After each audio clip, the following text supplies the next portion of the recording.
The Bandit's Death by Alfred Lord Tennyson to Sir Walter Scott. O great and gallant Scott, true gentleman, heart, blood and bone, I would it had been my lot to have seen thee, and heard thee, and known. Sir, do you see this dagger?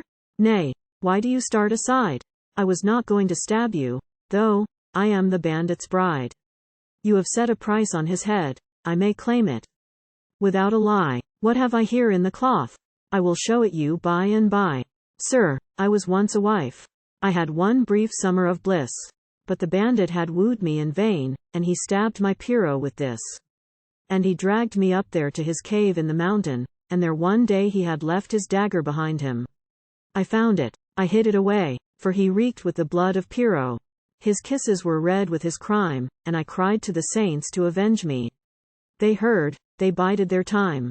In a while I bore him a son, and he loved to dandle the child, and that was a link between us, but I, to be reconciled? No, by the Mother of God, though I think I hated him less, and, well, if I sinned last night, I will find the priest and confess. Listen, we three were alone in the dell at the close of the clay. I was lilting a song to the babe, and it laughed like a dawn in May. Then on a sudden we saw your soldiers crossing the ridge, and he caught my little one from me. We dipped down under the bridge by the great dead pine. You know it, and heard as we crouched below, the clatter of arms, and voices, and men passing to and fro. Black was the night when we crept away, not a star in the sky, hushed is the heart of the grave, till the little one uttered a cry. I whispered, give it to me, but he would not answer me, then he gripped it so hard by the throat that the boy never cried again.